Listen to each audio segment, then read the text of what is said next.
the Russians, as they always do, have been really stirring, really playing on this, putting in huge amounts of propaganda, buying votes, all the dirty tricks in kind of Putin's bag of tricks have been deployed there. Now, elections are taking place today in Moldova. It's a fierce contest over the direction of the country. On the one hand, there is a pro-European pathway represented by the current government, and on the other, the possibility of a return to Russian influence with pro-Kremlin politicians looking to take power. And of course, these elections are taking place in the context of worry over Russian interference in the region, with the police disclosing evidence of vote buying and interference directly linked to Russia. Well, let's speak to the Sunday Times Europe editor Peter Conradi, who's following developments. Hello. Just how important is this? I mean, Moldova is a small country, but strategically absolutely key, isn't it? Yeah, you're right. I mean, it's a very small country. I mean, probably few listeners will be familiar with it. It's maybe 2.4 million people, which is what population, quarter of the population of London. It's about the size of Belgium, sort of squeezed in a little corner between Ukraine and Romania in southeastern Europe. And, that very location means that it is strategically very, very important indeed, and has become even more so since the full-scale invasion of Ukraine in 2022, where it's used as a, partial staging post for sort of various military action and aid for the Ukrainians. So an awful lot at stake, and it's very, very divided. You have a pro-European president. She's not standing for election. She was re-elected last autumn, but there are parliamentary elections where her party, the pro-European Party of Action and Solidarity, is up against various pro-Russian forces, which is, the real battle that's going on. Yeah, from our perspective, it's quite difficult to understand, Peter. I mean, why would people be pro-Russian?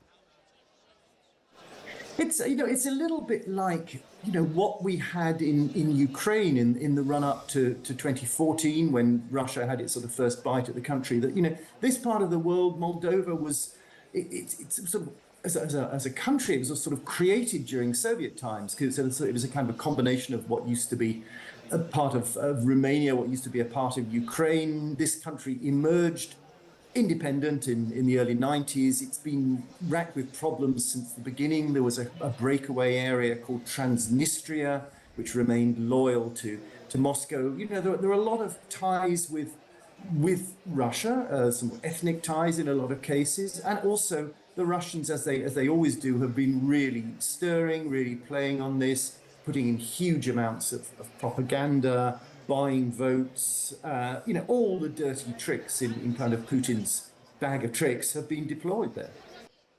And some people are saying that if it goes Russia's way now, this will be a model for what they'll try elsewhere.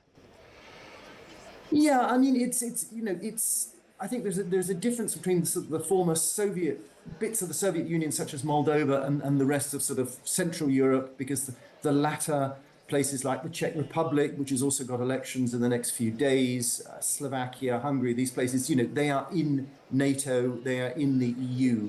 They're much more difficult targets for Russia because of that. But I mean, Moldova is indeed, it's very, very vulnerable. And what does happen there, or will happen there today, in terms of who votes for whom, is going to be very, very significant, I think. Peter Conradi of the Sunday Times, thank you very much indeed. There is a lot at stake in these elections for our country.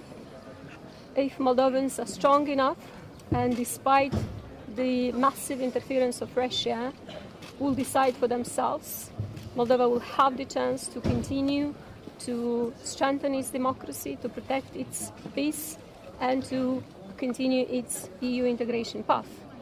If Moldovans will not mobilize enough, and if Russia's interference will impact significantly our elections, then Moldova might lose everything it has won, and this could create significant risks also for other countries like Ukraine, but also the EU countries in the region.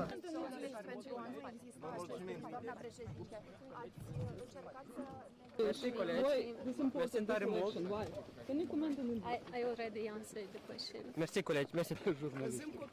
Sunteți cei mai energici. Noi am doborât Uniunea Sovietică și noi luptăm pentru... Aici la colț eu prăm tot. Da. Pentru independența noastră. Andrei.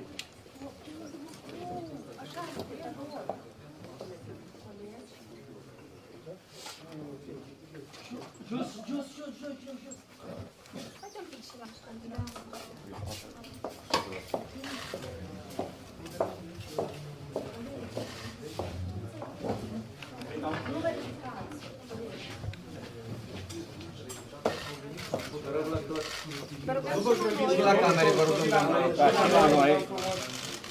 La noi, toți. Încă un pic la noi, vă rog. Doamna Maia. Doamna Maia, vă rugăm. Și aici, vă rog. Aici. Vă mulțumim. Mulțumim.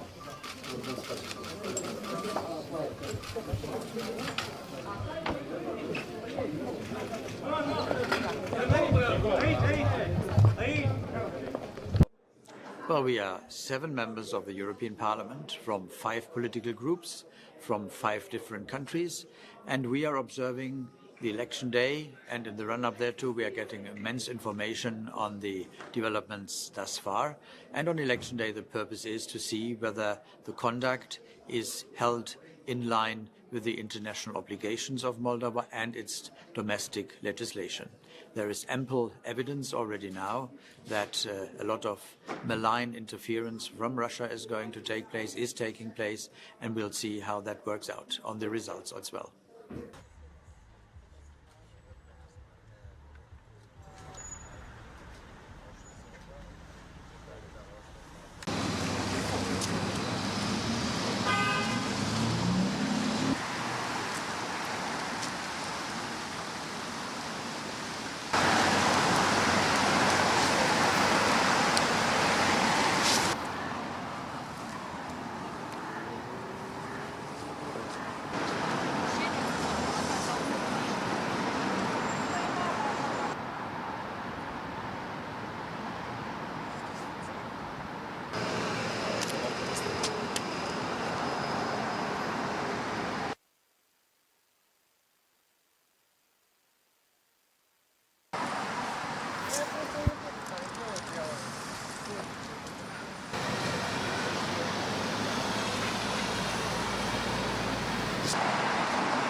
Такое, знаешь, это